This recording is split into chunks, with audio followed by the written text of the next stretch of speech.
Well, greetings, everybody. This is Samuel C. at Graph1159 on X. That's at GRAPH1159. And I'm continuing my video series on the Apostle Paul's first epistle to the Corinthians. And this video will be looking at chapter 2. And I, coming to you, brethren, came not with superiority of word or of wisdom, announcing to you the testimony of God, for I decide not to perceive anything among you except Jesus Christ and Him crucified. And I came to be with you in weakness, and in fear, and in much trembling. And my word and my heralding were not with the persuasive words of human wisdom, but with demonstration of spirit and of power, that your faith may not be in the wisdom of men, but in the power of God. In my case, I don't feel like I have a sophisticated delivery uh, when I talk about matters of the scriptures, and I often feel mentally tired and physically tired. But in my case, I feel like anything that I'm able to do is by the power of God, and anything that I'm able to communicate is by the power of God. Verse 6, yet wisdom are we speaking among the mature, yet a wisdom not of this eon, neither of the chief men of this eon, who are being discarded, but we are speaking God's wisdom in a secret, wisdom which has been concealed, which God designates before the eons, for our glory, which not one of the chief men of this eon knows. For if they know, they would not crucify the Lord of glory. So Paul is heralding a message that, according to him, not one of the chief men of this eon knows. And I think that is still the same case today.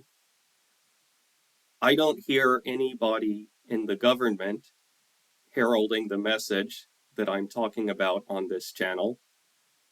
I haven't, if you tune in to the uh, Christian TV stations and radio stations, such as the TBN channel in the United States, and you hear these preachers, many of whom have mega churches and big televangelist ministries and are big names in evangelical Christianity. I don't hear any of them talking about the message that I presented in the Romans series. If you listen to the famous ministers who sometimes appear on on um, current events commentary shows, such as on CNN or on Fox News, or who speak at presidential inaugurations, I don't hear any of them heralding the message of Paul. Uh, Now, you can hear the standard Christian gospel message everywhere. There are many chiefs, people in chief positions in this world who herald the Christian gospel message. That's being heralded from the White House now. Uh, but the the true evangel of grace that Paul preaches is indeed concealed. But then, verse 9, but according as it is written, that which the eye did not perceive, and the ear did not hear, and to which the heart of man did not ascend, whatever God makes ready for those who are loving him.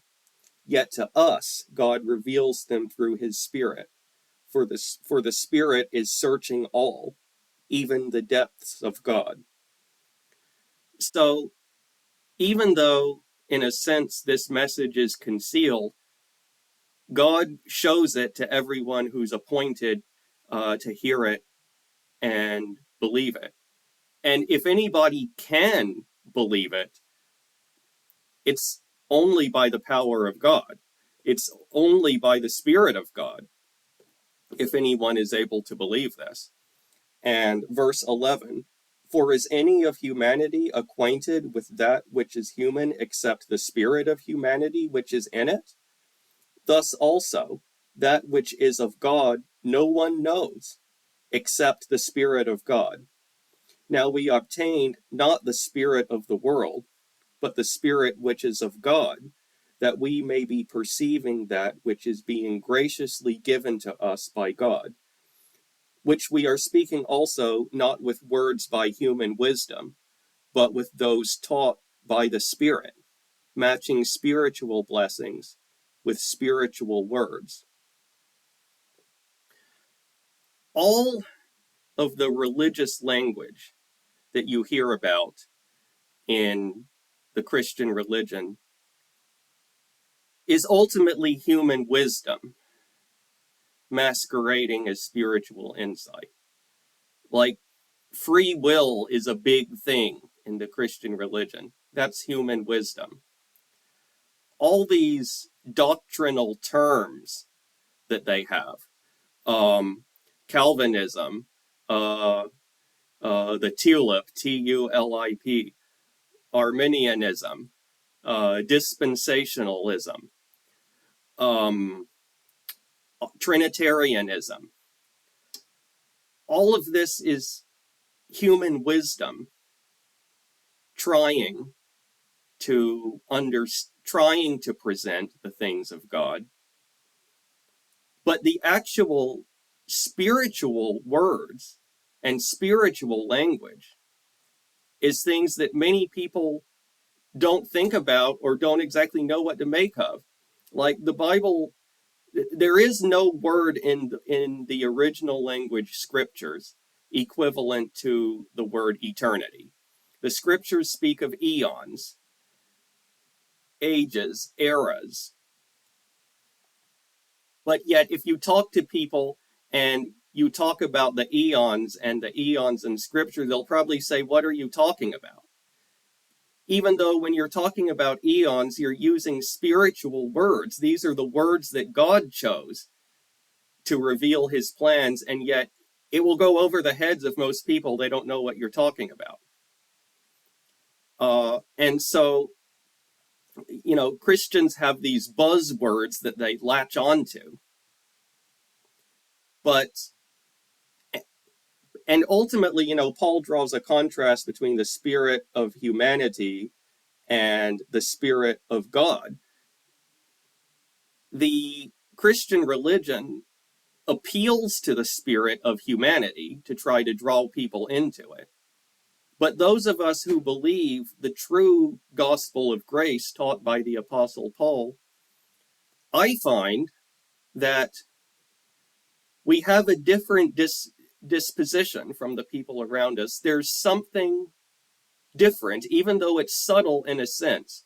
We don't walk around like weird mystics. We're not like we don't hover above the ground. We don't walk around doing some constant chant. We don't appear to be in a permanent state of meditation. It is subtle, but there is something that's different about us. And that's because of the Spirit of God. And that's the same Spirit that enables us to believe the things that we do. Verse 14, now the soulish man is not receiving those things which are of the Spirit of God, for they are stupidity to him, and he is not able to know them, seeing that they are spiritually examined. Now he who is spiritual is, indeed, examining all, yet he is being examined by no one. For who knew the mind of the Lord? Who will be deducing from him? Yet we have the mind of Christ.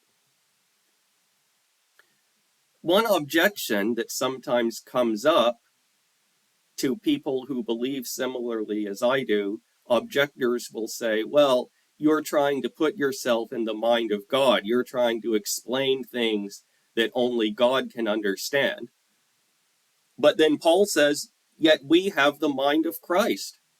It's the Spirit of God that has given us this mind of Christ and the ability to believe what we do. And it does not appeal to humanity's soulish instincts, but it really goes against natural human philosophy and logic of the way things are and the way things should be. That's why you don't hear the famous religious teachers and philosophers talking about it. But in its own way, it is perfectly logical and organized and systematic. And with the Spirit of God, one can see this. So that concludes my discussion on chapter 2. Look forward to seeing you next week to look at chapter 3.